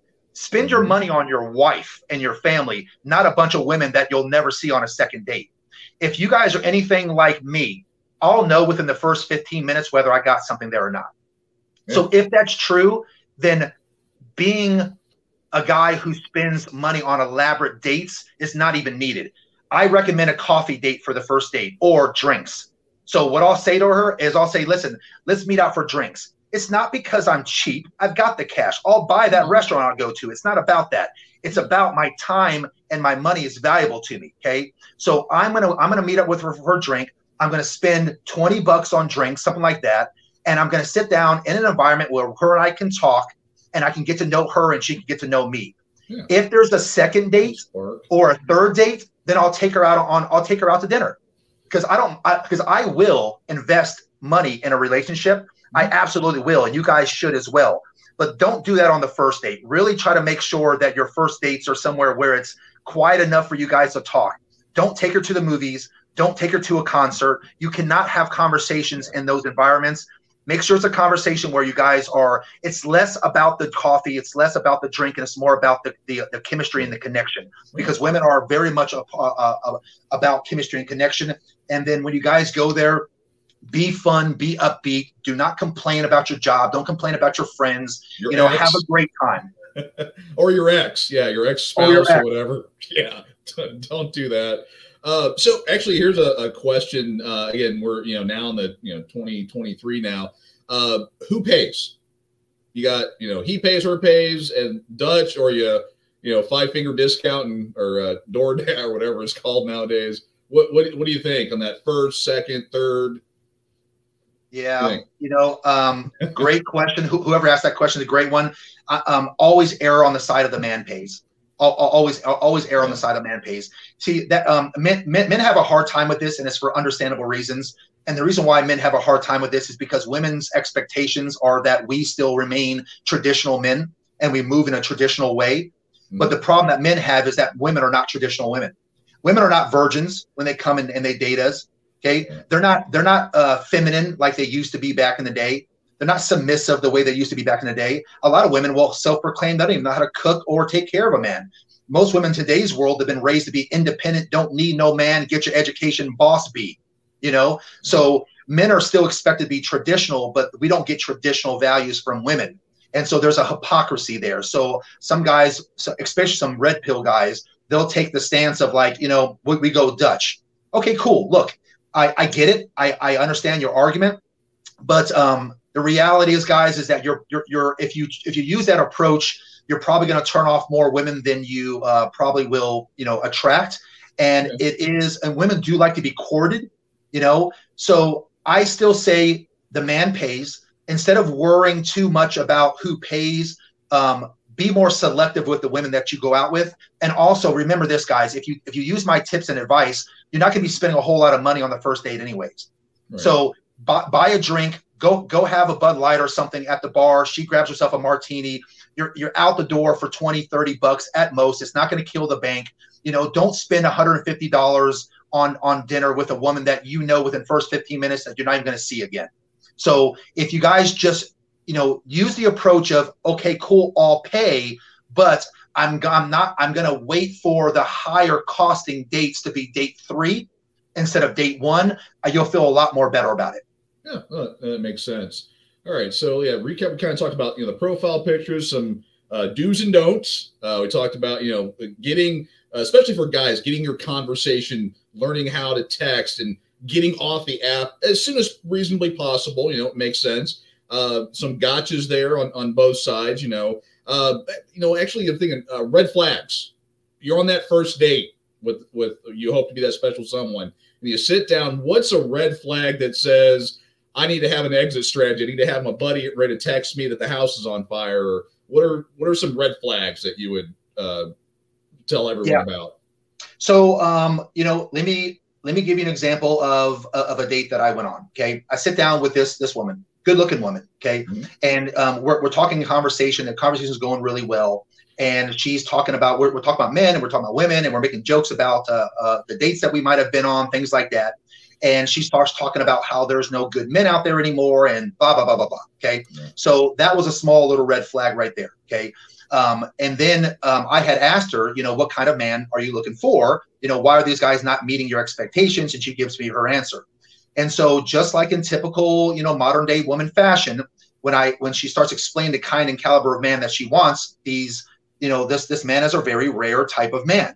And I said to her, I said, you know, what you're looking for, you know, is understandable. But, you know, can you agree that that kind of man is kind of a rare kind of guy, right? And she goes, yeah, I know. And I said, cool, I'm not here to change what you want, you know, want what you want. But what I'm going to ask of you, though, is just, you know, just for, you know, playing devil's advocate, you know, if you do meet that kind of guy, and I know what kind of guy she wants because she's literally talking to him. I know that I've checked those boxes off, but I'm not going to say I've checked those boxes off. Yeah. I'm going to put her through my shit test. So what I did was I basically said, okay, well, let's say that you meet that kind of guy. What does he get from you? Ooh. So, yeah. So she and the answer she gave me was, well, I'm independent. I can pay for my own car. I have my own job. I pay for my own kids. I have 2 businesses. You know, and I can basically support myself, and I'm really successful in my career. And I leaned back a little bit, and I said, "What you just described sounds like a dude." and she looked at me. I go, "You just described yourself as a man." I go, "The kind of guy that you say that you want, do you think that he needs or cares about how much money you have or how many businesses you have?" And she goes, "Probably not." I go, well, then if what you're saying is true, then there's not a whole lot of value in the fact that you make money. I go, also too, I said, you know, let me just be honest. I go, you're talking about the fact that you can pay for your own car and that you have, you know, employment and you do well at your job and that you pay for your own rent and whatever. I go, that's the bare minimum that men have to do to even begin to date. And you're bragging about it as though it's a trophy. If a guy doesn't have a car, he can't date. If he doesn't have his own place, he can't date. If he doesn't have a stable job, he can't date. What a lot of women will actually brag about is the very bare minimum that a guy has to do to even begin to date. Right. And then she says, well, if guys don't want that, then what do guys want? And I go, look, you've got to figure that out, because men, we don't get the secret sauce of what you guys want. If we want to attract the best caliber woman we have to figure out what women want. And I go, but I'll give you some hints. I go, nowhere in that conversation did you talk about your femininity. How loving you are, how caring you are, how sweet you are, how supportive you are. I go, those kinds of things are what guys are attracted to. Yeah. Guys don't want to date another guy. Well, some do. Some, but not you, not me, not me, not you, right? But guys who are on dates with women generally don't want to date other guys. So try testing the waters out. Yeah, and ladies, a lot of you guys are wanting, these masculine men, and I believe that you should want that. I agree, but you have to understand that the more masculine a man is, the more feminine a woman he wants. Okay, yeah. So femininity is the kryptonite to masculinity. We just blend together. God made us perfectly balanced with each other. So the thing about it, though, is that, I do believe that women have a little bit of a tough time in this world, because they've changed a game where where the game really doesn't suit them very well, because if they are dependent on a man and the man leaves, they're on the streets, so they have to be independent. So they kind of screw themselves a little bit. They really have a hard time. But then if they're too independent, then guys are avoiding them. So there's this tug of war. So women are going to have to find this nice balance of being able to support yourself, but don't walk around like you're some boss, because guys, honestly, guys do not care about your education, and we don't care about how much money you make. So that's not what we care about. We want fit, friendly, feminine, cooperative, submissive, and inspirational women. That's the key to what most men at the top want. We want your femininity. We want your love. We want your caring. We want you to be all the things that we are not, or not necessarily not good at. Right. We want you to be that perfect missing piece to the puzzle, the way that you want us to be that for you. Right. Yeah. I mean, it's two halves come together to make a whole. You can't have, too strong, too independent, too. I mean, those things generally, they butt heads. More than anything. So, we talked about, things that, guys are wanting in women. What do you see from your experience? And I know there's a website. I don't know if you want to get into that, but you talk about what, I guess, third wave feminism, what they all say, this is what we want. I don't know if I can pull up the site if you want to jump into that. So for the viewers, before Dwayne and I jumped online today, we were kind of chatting and stuff, and we were talking about some of these things and the modern day delusion of what women are asking for. And I told Dwayne to pull up this website, and you guys can see it right now. It's actually called, what's the website called for the I got Standards Bro? I got standardsbro.com. Yeah, I got Standards Bro. Now, guys, what this is this is a female delusion calculator. I want all my guys to pay attention to what we're about to do. If you guys are wondering where you stand on the open dating market and how valuable you are and how rare you are, you need to pay attention to this. Oh, and by the way, if you're liking some of these tips, guys, that I'm giving you, okay, I'm not asking you for money, but what I'm asking you for is, can you push that like button for us? Yes. It's free to push a like button. I want you guys to subscribe. Make sure that you guys, when you subscribe, you hit the bell. Please support the channel. Go to Patreon if you want to make a donation. If you guys want to pay me back for the information that I've learned over 15 years, just please hit the subscribe button and push a like button. But moving on to this delusion calculator, let me pull up my computer right here. Hold on. All right. So these stats that Dwayne's about to show you, okay, let me explain for my analytical people. The stats where this data is coming from is there's an income and marital status information, and that's derived from the 2020 Annual Social and Economic Supplement. It's called the ASEC of the Current Population Service. That's the CPS, okay? And that's conducted by the Census Bureau of the United States of America. Height and body mass index is derived from the 2017-18 National Health and Nutritional Information Survey. And the reason why it's not done off of the more current surveys, guys, and we use the 2017-18 is because due to the suspension of the survey operations when COVID hit. Yeah. So we're using the surveys from those years.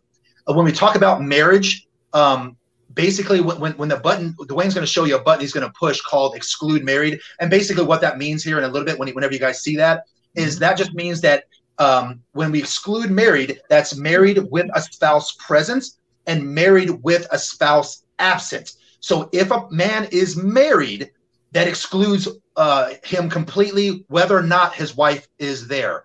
Race is a survey done by the ASEC to determine on race. Obesity is basically filters out men who have a body mass index, a BMI of 30 or higher.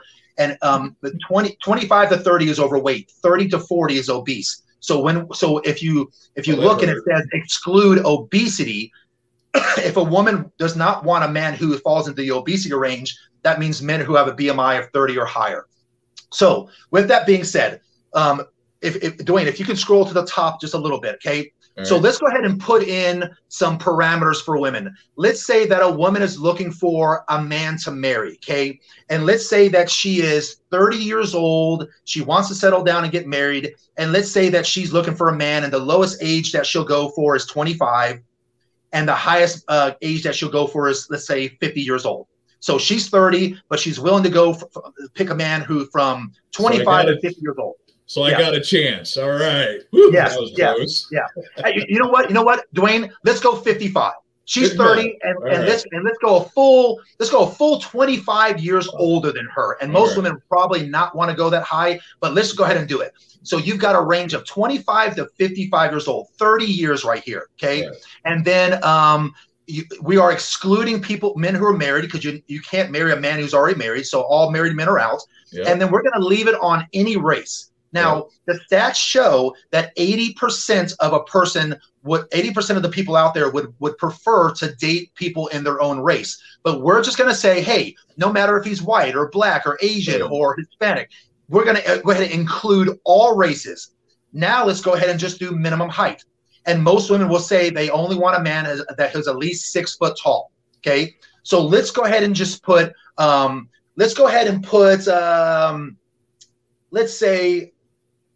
say 5'10". So he's not even going to be 6 foot. He's just going to be 5'10". The average height for a man in America is 5'9".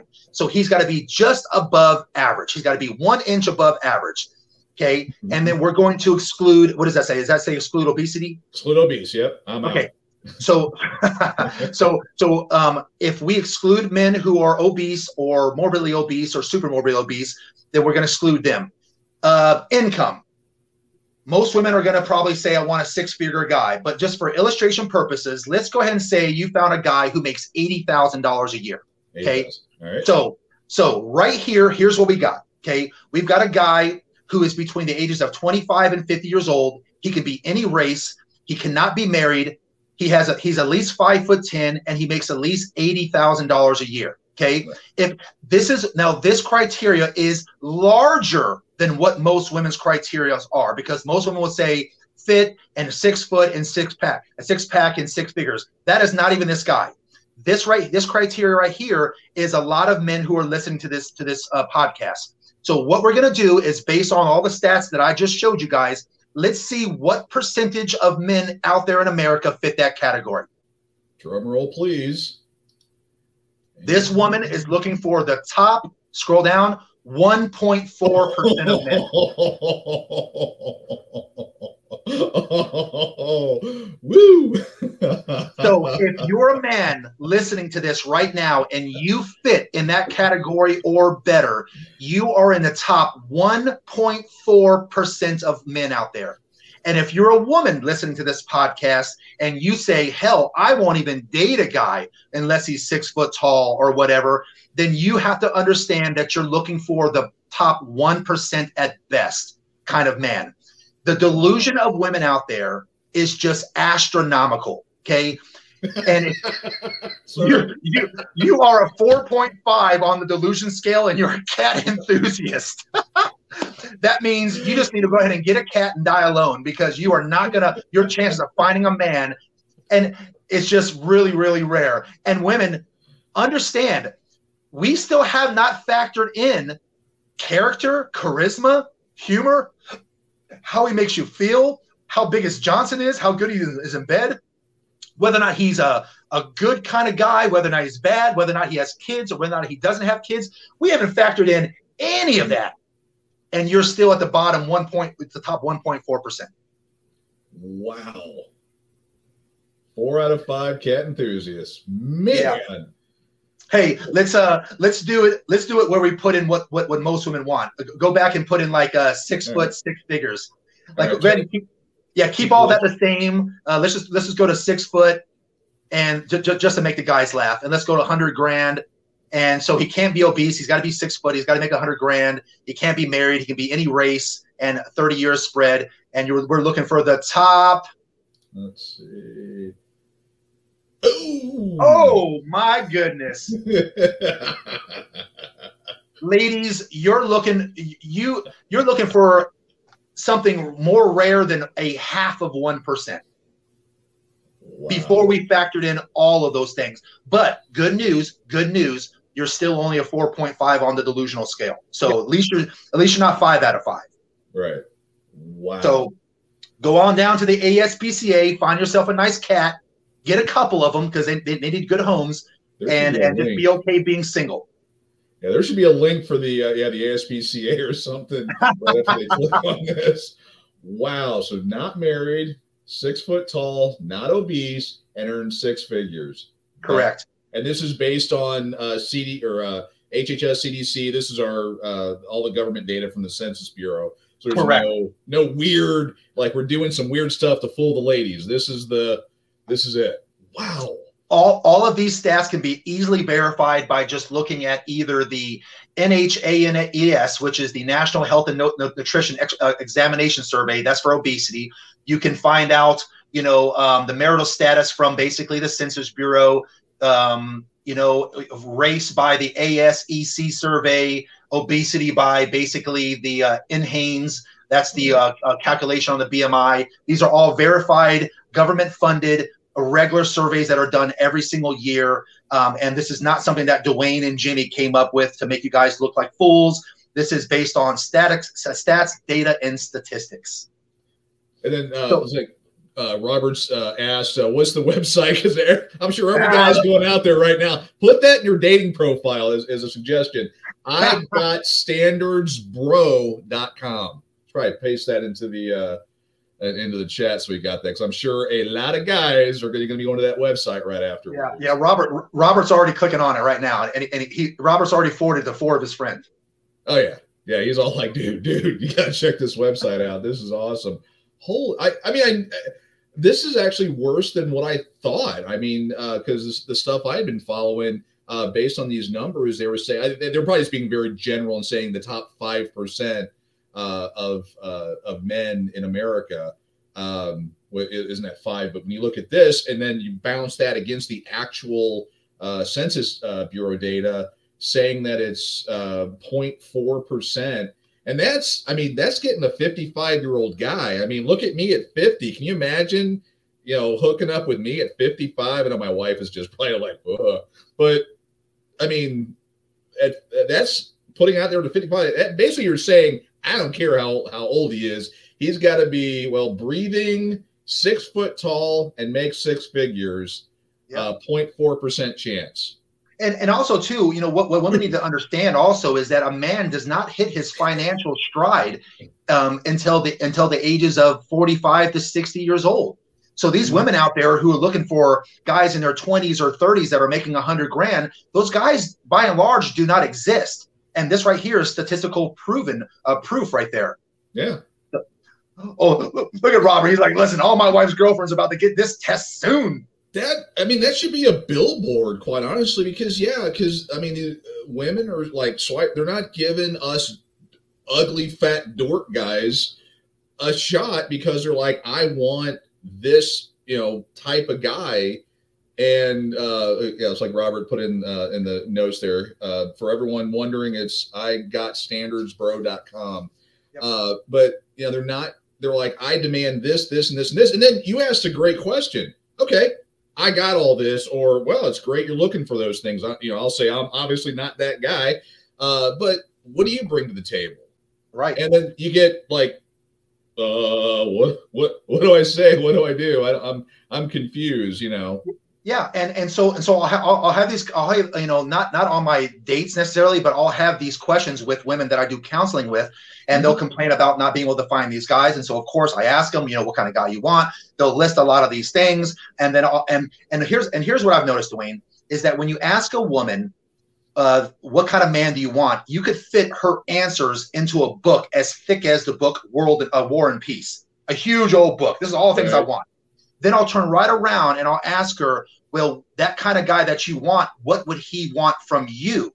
And you could fit her answer on the back of a stamp. They just don't know. Yeah. So you know, the thing about it, guys, is that you have to understand that you are, most of these guys listening to this podcast, if you're feeling down and out, if you are feeling like, you know, oh my God, I'm just not as valuable as I think I am on this open dating market because I get ghosted. Guys, no, you absolutely are. Okay. You have a lot of value. And Dwayne and I wanted to show you this data because I want you guys to understand that all the hard work that you've put into yourself is valuable. And these women may not understand how rare you are, but whenever you go on a date, if you know that you're in the top 5% of men or 1.5% of men, I want you to maintain your confidence and your masculine frame. Understand that, guys, when it comes to relationships, men control access to relationships. Women control access to sex. And if women tell you, I'm looking for an LTR, and you hold the key to that LTR, then you have to maintain your frame, and they must understand they've got to compete for you, not you competing for them. The reason why women are so delusional is because they got a bunch of guys who just want to hit it and quit it in their inbox.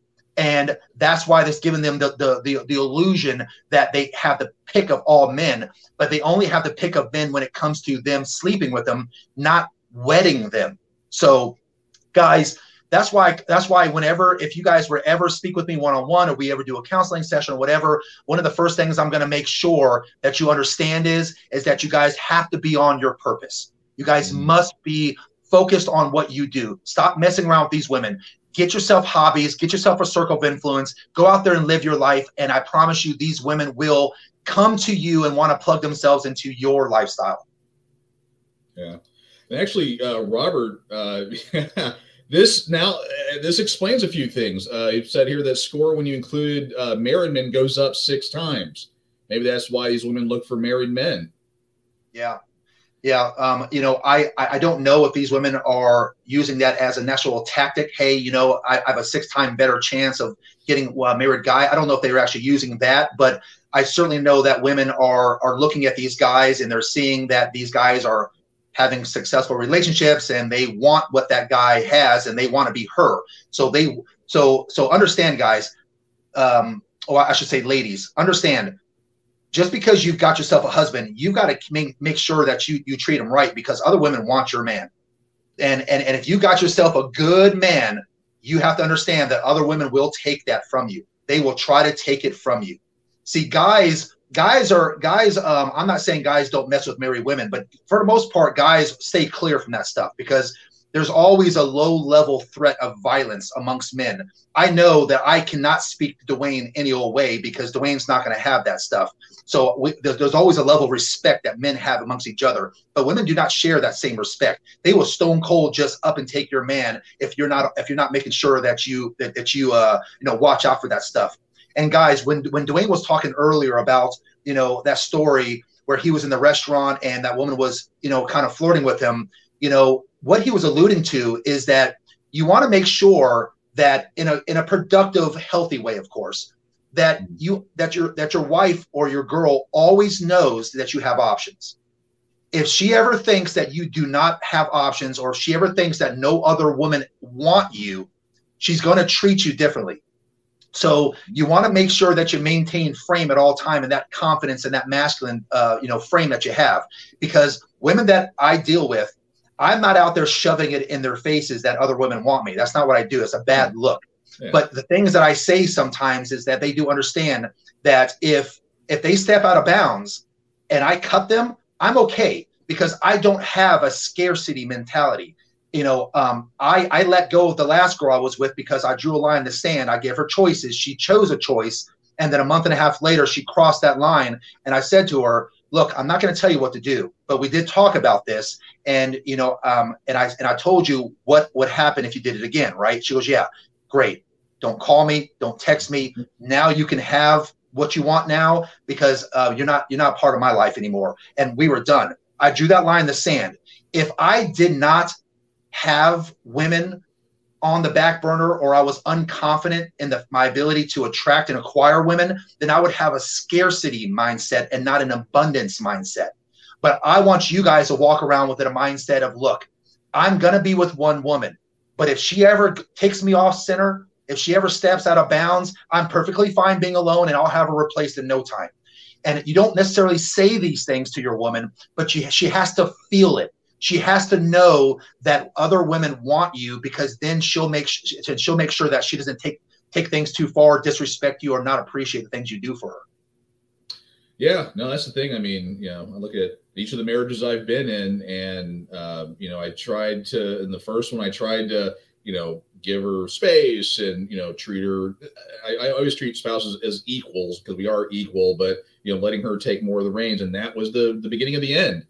For the first one. The second one, I didn't put up. It was a very short relationship. Didn't put up with it. And third one, this one's working great. But having that, having the man having the confidence, having lines, consequences when you don't do it. I mean, you sound, not getting into the detail, I'm sure, but you had hey, look, this is a line. You ain't messing with it, and sticking to it. Because if you would have said, I'm going to give you one more chance, it's almost like talking to a kid, not to disrespect women and say they're kids, but it's like talking to a kid. Oh, I can get away with it. Oh, cool. I'm going to keep on doing it. And then that no longer is the line. Then it becomes up more, and then, a further line. And it's just, and then she doesn't respect you anymore. Right. I mean, if she respected you, she would do what you ask. And I'm sure it was a reasonable thing. I mean, we don't need to get into the specifics, but I'm sure it was a reasonable thing. And if she doesn't do it, she doesn't respect you. And the relationship wouldn't have worked out anyway. You wouldn't have had a long-term relationship, which is what it sounds like. The reason that you date is to find your compatible match, your lifelong partner, or a long-term relationship, and do that. She obviously wasn't it. Yeah. My goal for dating, I always say date for a purpose, do not waste women's time kicking the can down the road and being selfish. Date for a purpose. And if you want if you want to be in one of those polyamorous relationships where you date multiple women, then come out and just be honest with her, and if she says no deal, then give her the respect of leaving. Yeah. If she's okay with it, then your life is so much easier. But, I date for a purpose, and I want to be married in a perfect world. So I date for, the purpose of long-term relationships that hopefully lead to marriage. Now, the problem with that for women is that my standards are going to be higher. If you want to be one of my side chicks, the standards are not that vast. Yeah. But if you want me to pick one woman on this entire planet of 7 billion people, well, then you're going to have to be a special kind of woman. And there's going to be standards that I have, just because there's also standards that you have. And you've got to have your woman respect you. A lot of guys who are going through bad divorces, if they look back and they're honest and they look back on their relationship, they will honestly tell you, I lost frame with her. I lost her respect. And once I lost her respect, she treated me differently. She emasculated me. And some of that can be our fault, guys, and some of that could be her fault.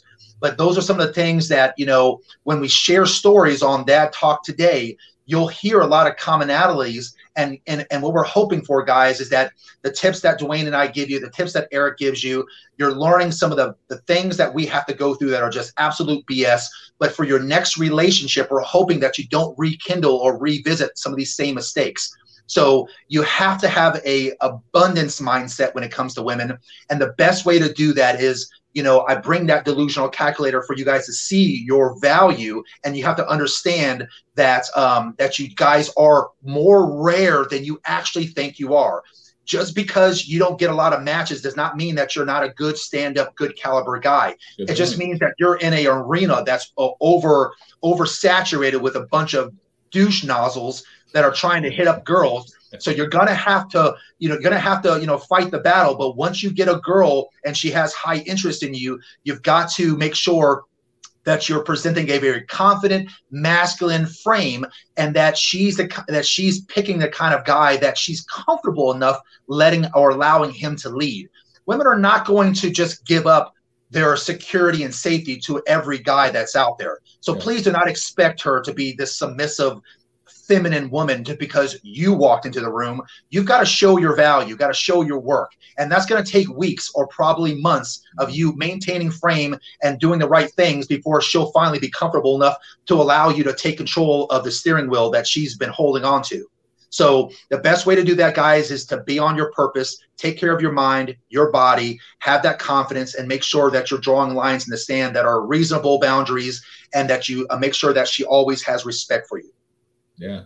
I was going to say, like, any last minute tips or tricks or anything that, you think that would, give these guys a good, and girls, start to the week for getting their dating profile or dating their spouses.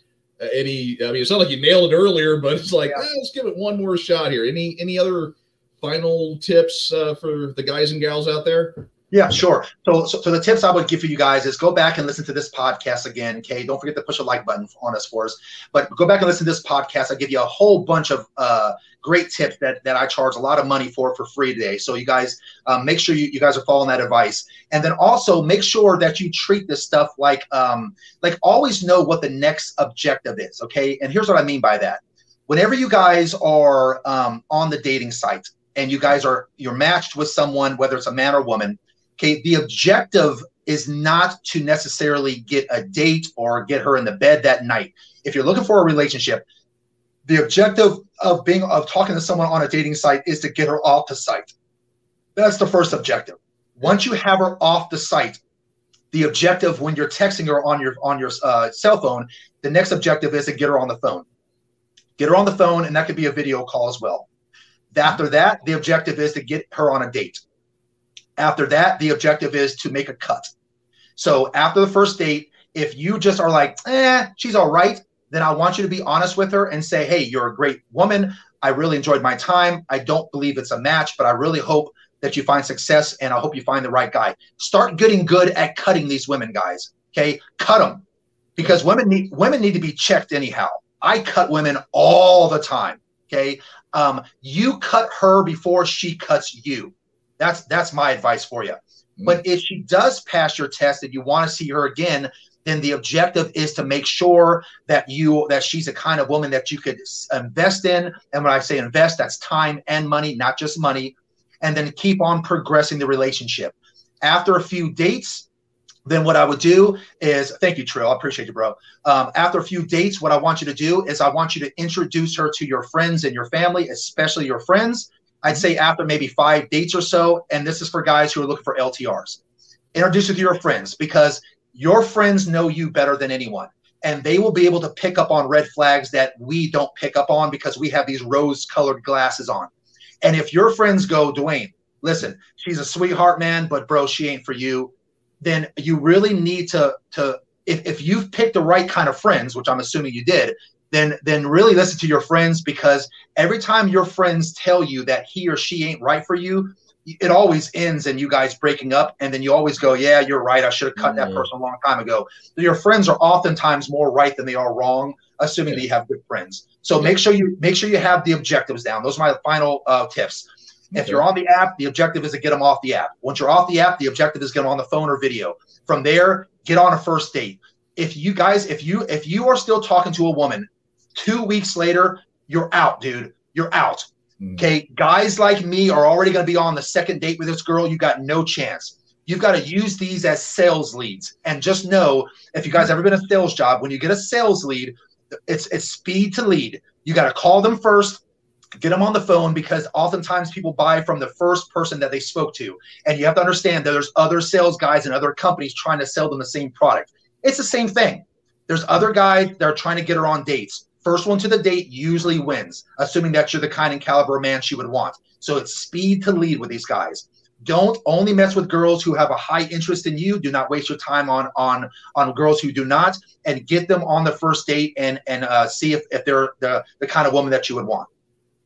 Yep, good advice. I guess, and the other thing, again, going back to the bio, so the big thing here is to get a background like this, get your Dad Talk Today Tumblr with Eric's picture up front and just put it right here, get that picture, and you'll just have to beat him off with a stick afterwards. This is, if anybody wants a screenshot while you're going to the Dad Talk Today Facebook and YouTube site and liking, sharing, subscribing. If you want to screenshot this, you can go ahead and do that and then use it for your profile picture. We'll allow, but yeah, you can get these tumblers, dadtalktoday.com.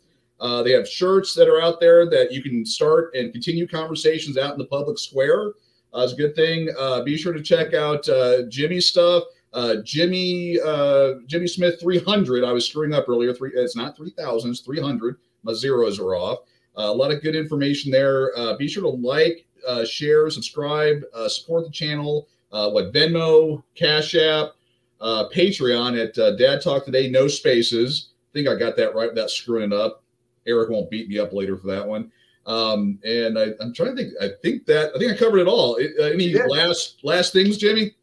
No, that's basically it. You know, good luck, good hunting out there, ladies. Good hunting out there, guys. You know, put your best foot forward, and you'll find someone special.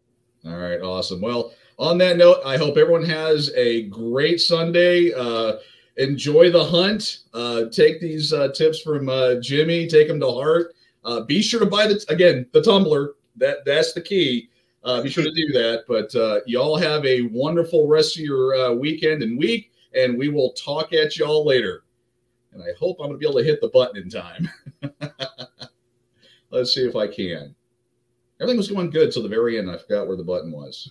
Hey everybody, Eric Carroll here. Thank you for tuning in to another exciting episode of Dad Talk Today. While we fight for you, we would ask for you to please help fight for us. Like, subscribe to our channel, and ring that bell so you get notifications every time we go live. There's also Super Chats, patreon.com/dadtalktoday, and other ways you can support our channel. Thank you for being here, and we will see you next time.